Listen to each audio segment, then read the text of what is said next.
I never believed the ocean could be truly terrifying. Like most people, I thought it was just water, fish, currents, maybe the occasional storm. But that night changed everything. I can still hear the echo of those words from my captain. If you can't report back what you saw, you're not coming up. I laughed when he said it, not out of humor, but disbelief. I was a marine biologist, not a myth chaser, until I was lowered into a part of the sea so deep it shouldn't be reachable by any human technology. We had been called to document a new deep-sea research mission, led by a private funding consortium. The project was shrouded in secrecy, more classified than any military contract I'd ever worked on. The submarine, the Aegis Rex, had experimental pressure plating and was one of the few vessels ever certified to descend beyond known seabed limits. My role was simple: record biological data, collect microbe samples, document unknown life. The vessel commanders said they wanted scientific transparency. I didn't know then that transparency has a cost. The descent began at 11:47 p.m.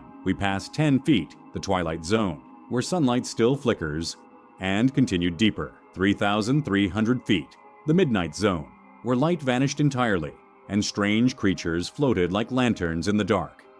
Our lights illuminated nothing but blackness and the occasional glint of bioluminescence that seemed to watch us.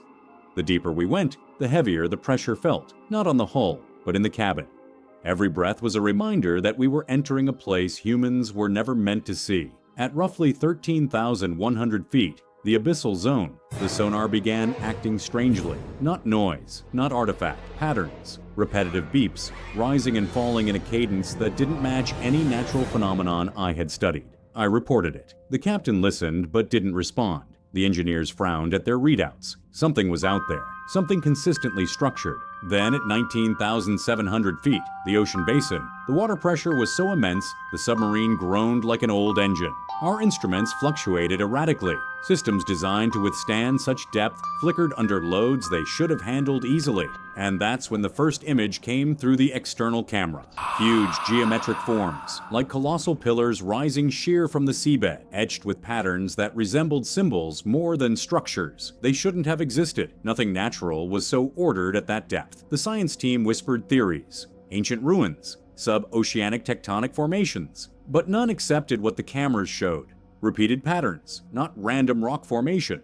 They almost looked constructed. The captain kept us descending. My heart thudded like a warning. When we reached just over 22,000 feet, something brushed past the hull. Not a current, not a rock, something living.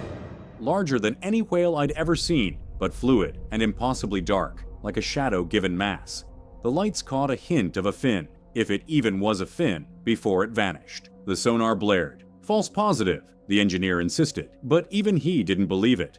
We all heard it, a deep, resonant pulse, not sound waves, but something communicating. At that moment, the submarine's external lights flickered, and something moved outside the frame, slow, purposeful, circled us once, then disappeared. The crew was tense but determined. We reported our depth, data streaming to the support vessel above, but we received no acknowledgement, no instructions, no words of concern, just silence, as if the surface had given up on us already. Then the cameras captured it.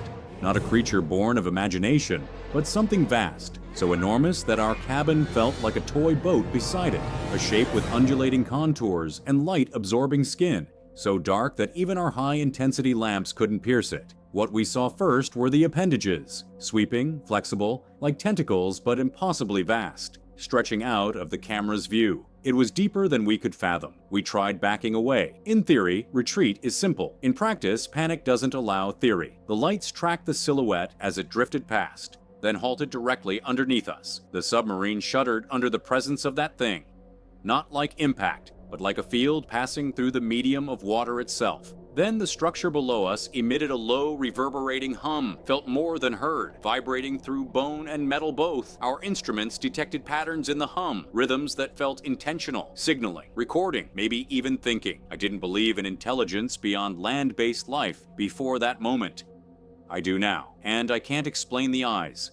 There weren't actual eyes in the traditional sense, just spots of shimmering bioluminescence on that shape, like reflection, but it tracked us, as if it knew we were there, as if it was watching us. In the cabin, the crew whispered. Some joked about nightmares, some prayed, but the captain, steadfast as ever, ordered us deeper. He said we needed confirmation of what we saw.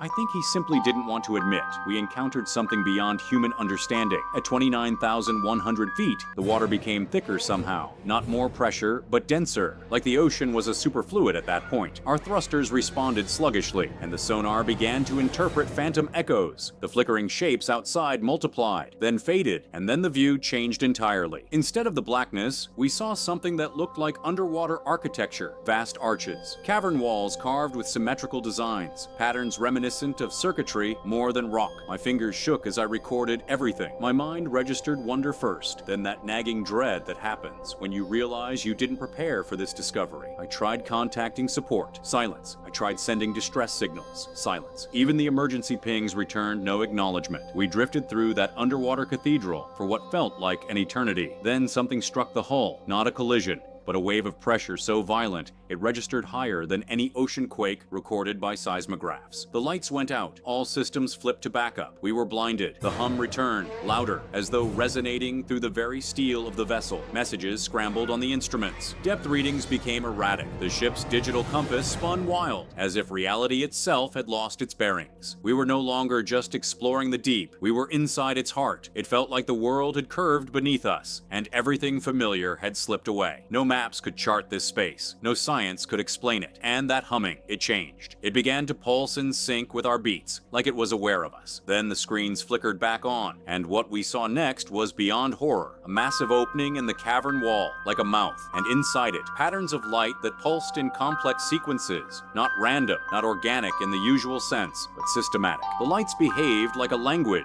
felt like a message. We tried to interpret, but the vessel's processors overloaded with the data influx. The patterns danced across the screens like nerve impulses. One crew member sobbed. Another whispered that we had stumbled into the listening end of something ancient, something that existed long before humans even evolved. Beneath the crushing cloak of darkness, we realized this was not just an abyss. This was a sanctum, not a place, but an intelligence, a watcher concealed in pressure and shadow. We backed away slowly, engines humming, but every backward meter felt like a pull towards something inevitable. The vessel shuddered again, a deeper, resonant rhythm, as if the cavern itself breathed. On the screen, the patterns pulsed back faster, more complex. It wasn't just responding, it was communicating with us, or analyzing us. I tried to record my voice, to document what we saw and felt, but even my recorder stuttered, as though the very data I captured was trying to be rewritten by some unseen force. The lights flickered again, and for a second I saw the silhouette of something massive, moving behind the submarine's window, just beyond the reach of the lights. It was vast beyond description, a shape that made monstrous cephalopods look like minnows in a pond. We agreed then, unspoken but unanimous, that we needed to surface. But like a dream with no waking point, the vessel didn't rise. Instead, it descended further into the cavity, drawn by resonance frequencies we couldn't explain. It felt like the abyss wanted us to go deeper. Hours passed, or lifetimes. Time felt irrelevant. Our instruments showed numbers that had no realistic meaning, as though the machine itself had begun to warp with the environment. Then the lights dimmed, not from power loss, but from active suppression. The hum intensified until it was like a heartbeat in the hull, pounding in rhythm with ours. I reached for my recorder with trembling hands and spoke into it, documenting everything I could, knowing any moment could be the last trace of our existence. If this is the final record, I said, voice unsteady but clear, the ocean is not empty. It is not inert. It is not simply deep. Whatever dwells here has watched us. It has waited for us, and it does not want to be found. And that was the moment the lights went out again, deeper than darkness itself, and the hum became a scream in the silence of the deep. Before we continue, if you're enjoying the story, don't forget to like, subscribe, and share it with your friends. And tell us in the comments, where are you watching from? I never meant to uncover anything. I really didn't.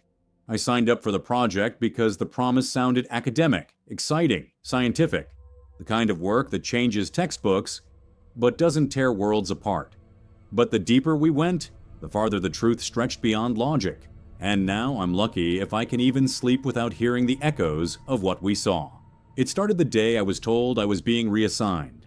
I worked for a specialized research division that studied oceanic life forms, the ones so deep, so distant from sunlight that no submarine had ever touched those depths. NASA pulled funding and personnel from our program to support a new initiative they called Cosmic Origins Exploration. It was confusing. At first it seemed political. Budget cuts, grant reallocations, priorities shifting towards space. But what they whispered in the hallways underneath closed doors was far darker. They said what we found down there wasn't ready to be revealed. And they didn't just shut the program down, they erased it. No press release, no papers, nothing. I wasn't supposed to know why. The official explanation was budgetary, but when I asked my old lab partner, the look on his face said everything. He handed me a hard drive, burned, unmarked, raw footage, and sensor logs with no labels. "Don't lose this," he said. "They'll come for you too." I didn't believe him. Not then, not until later. The footage began with routine biosonar sweeps near the Montesera oil field, the site where a series of dives went catastrophically wrong. At first it was normal, sonar ping, seabed contours, bioluminescent fauna drifting past. But then came the anomaly, a shape too big to be natural, too symmetrical, too arranged. On screen it looked like part of a cathedral, built by organisms rather than architects, nestled into an underwater cavern that shouldn't even exist. The deeper the submersible went, the more elaborate the formations. And then the lights went out. The next portion of the files was from a diver's helmet cam. 3 divers, professional, clear mission parameters. They reported large tentacle marks on the metal supports near the rig platform. They noted that their instruments behaved erratically at just over 2,400 meters. Gauges spiked. Oxygen depletion happened faster than models predicted. And then something swam into view. It wasn't a squid, at least not any known variety. Its body was glistening, black-blue, almost reflective under their lights, and too fast. Not just rapid movement, smarter. It dodged their flares, anticipated their motions, and seemed aware of where they breathed. One diver reported, calmly but with a tremor, that it watched them think. That report ended with a scream, cut off mid-word. The remaining audio was nothing but static and deep thumps that the sensors registered as violent jolts. Then there was the USS Cyclops log recovery. Fragments the military claimed were lost forever. According to those recovered entries, something attacked the ship at night, multiple appendages emerging from darkness, dragging away crew members from the deck, ripping lifeboats almost free of survivors, then pulling back into the abyss without a sound. The log ended in blood-streaked handwriting, illegible except for one repeated phrase: "They don't sleep." This was supposed to be classified, not just confidential, buried. But the raw files on that hard drive told a different story, a pattern, a timeline, a series of losses across decades, all pointing to one conclusion. The deep ocean wasn't just unexplored because it was inhospitable. It was unexplored because something powerful lived there, something that didn't want company. When I reviewed this with a paleontologist friend, his reaction was visceral. He'd long studied deep-sea cephalopods, creatures that already defy ordinary biology, enormous, intelligent, capable of rapid camouflage. But even he said nothing in the known biological record matched what the footage suggested. We were observing something that bent every rule in the book: coordinated awareness, tool manipulation, strategic hunting behaviors, things we associate with mammals or birds, not abyssal predators. And then the anomalies became personal. Locations where our research vessels had been outfitted with cutting-edge sonar began showing interference patterns that weren't noise. They were signals, repetitive, structured, almost like language. We tried decoding it. The patterns weren't random. They were algorithmic, deliberate, but every attempt to understand them made the equipment behave unpredictably. Gauges would spike, power would drain, screens would flicker with imagery that looked almost like eyes. Too many, too layered to be artifacts. Then came the recorded conversations between divers. In the smothering dark beneath those rigs, they spoke of a presence that watched, not from a distance, but from within. They reported flashes of color, patterns that weren't bioluminescence, but signals, intentional. Some even said they felt studied, not hunted at first, just observed, like something gathering data on them the way we gather samples from jellyfish or shrimp. The last audio file on the hard drive was chilling. 2 researchers arguing quietly about whether to bring back what they'd found. One of them insisted they were dealing with a life form that understood human technology. He cited the way the creature had disabled cutting tools, removed air tanks, and anticipated movements. The other researcher tried to laugh it off, but his voice wavered. When the feed went silent, the only thing left was a low rumbling in the background, something massive shifting in the water. I turned off the drive and sat in the dark for a long time. Outside, the world was normal. Birds chirping, cars passing at dawn, neighbors moving about their day. But inside me, something shifted. I knew the truth couldn't remain hidden forever. Folks on forums speculated about ancient civilizations beneath the waves, about hidden cities that predated history itself. Others joked that the reason NASA prefers space is because they found Leviathan down here. What struck me most was a detail buried deep in the logs, a timestamp that didn't match any known diver operation. It predates our first attempt to study the abyss. It predates submarines capable of those depths. Yet the recording was clear. Something else had been there long before we arrived, and that presence didn't retreat when threatened. It adapted, it learned, it waited. I tried to cross-reference those timestamps with missing ships, lost subs, unexplained disappearances at sea, and patterns emerged, clusters of incidents in places where modern mapping claimed nothing unusual existed. But the data didn't lie. Something was moving beneath the waves, something large, sentient, and ancient. When I tried sharing this with higher-ups, I was cut off politely. Interesting data, they said, but nothing conclusive. But behind closed doors, the changes started. Budgets were shifted, programs closed, personnel reassigned. Whispered talks of risk management and resource allocation became the official language. NASA didn't stop exploring the deep because they ran out of money. They stopped because they learned something down there that they couldn't explain, and they couldn't risk anyone else finding it. And that's the part they don't want you to hear. If this story gave you chills, don't forget to like, subscribe, and share it with your friends. And tell us in the comments which part scared you the most, and drop your ideas in the comments. Your idea might be our next nightmare.